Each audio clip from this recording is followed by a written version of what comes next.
as the leaders from this region, we cannot sit back. It will be unforgivable. God will never forgive us. The people of this region will never forgive us if we just sat back and watch as an entire generation is being wiped out. So Friday, the 14th is the day. It is a defining day for the future of this region, because this region stands the risk of being wiped out completely. Because when you target people between the ages of 12 to 30, you want to wipe out an entire region, an entire generation. So I want to ask all leaders to be present. And any leader who doesn't come, you must give an explanation to the people of this region where you are. Because this is a very important day for the future of this region and its young people. I have nothing against Raila Odinga and ODM and Azimio. Nothing. But I have a responsibility to make sure that William Ruto is not destabilized and is allowed to govern, because he has the mandate of the people of Kenya. That is my work. To lead the rest of us, to make sure that the president is accorded time and opportunity to lead this country, because he has the mandate of the people of Kenya and he is elected by God. And I can tell you, if we don't intervene on Friday, and in the next few weeks, in 10 years, this region will be wiped out completely. True or false? Yeah, we cannot. And I want the support of the leaders. I'll take the bull by the horns. You know me, I'm fearless in such matters. I'll take the bull by the horns. Again, in 2 weeks' time, we'll have another conference to discuss coffee in Naivasha.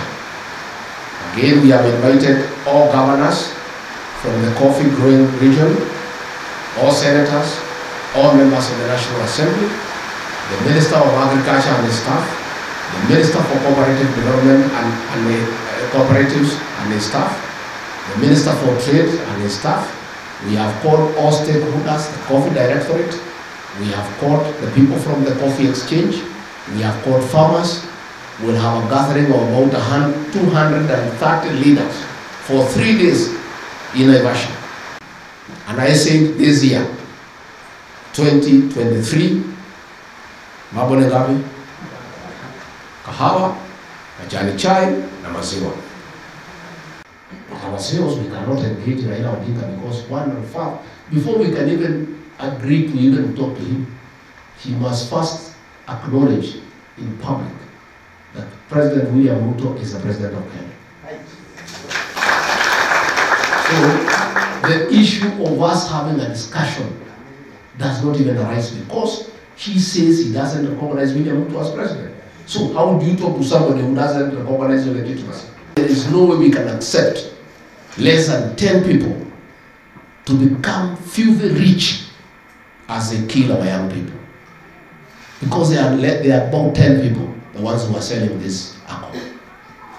And one of them was a very senior principal secretary in Uhuru Kenyatta's government. He's the one who has brought all this nonsense in this region, because he was in charge.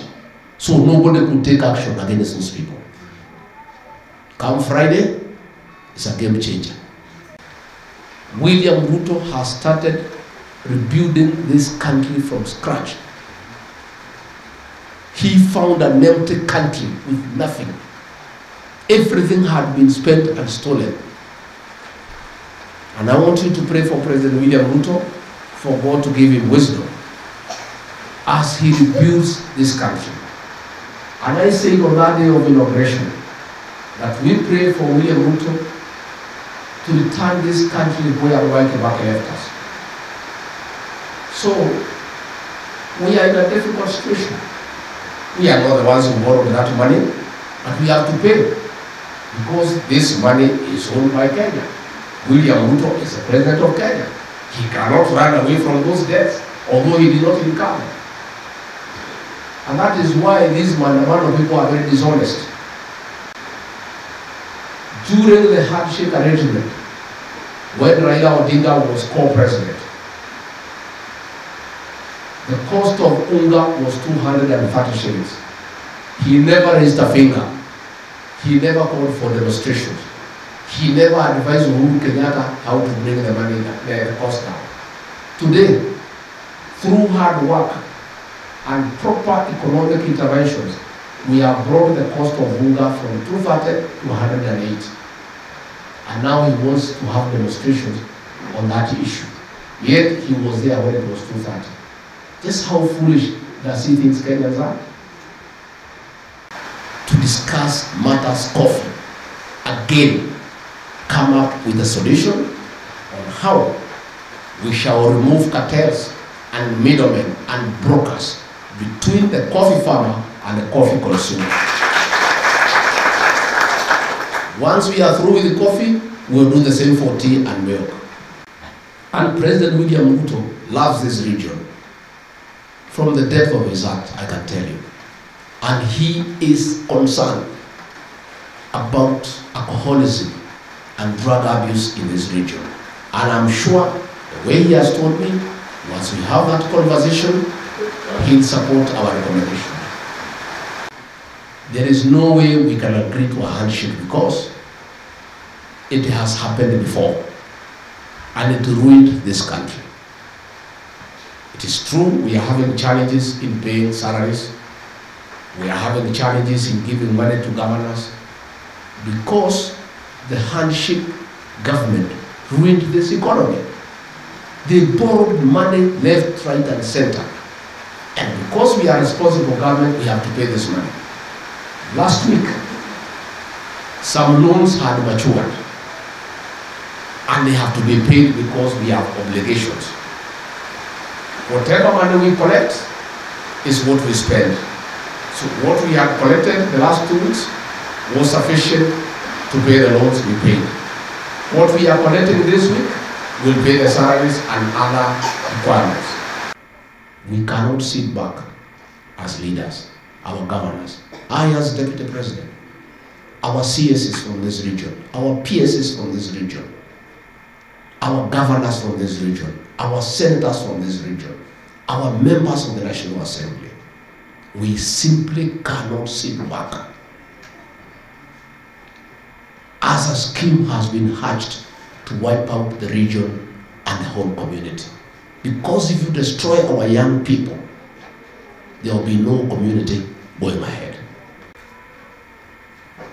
We have come to the conclusion that this region was targeted because of its population, because of its success in business and enterprise for destruction, through introduction of illicit brews and drugs to this region.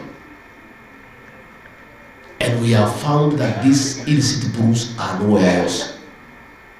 They have been sent to this region to destroy our young population, to deny us tomorrow. We have a conference for alcohol and substance abuse in Central Kenya, our 5 original counties, Nyeri, Nyandarua, Kirinyaga, Murang'a, and Kiambu.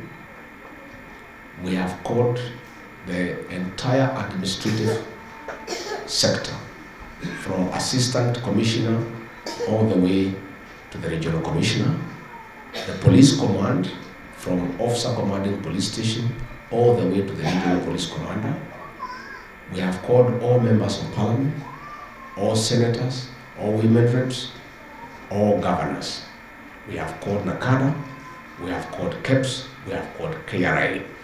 We have also called leaders in government from this Central Kenya region to have a one-day conference to come up with radical proposals on how to deal with the alcohol menace and abuse of drugs in this region,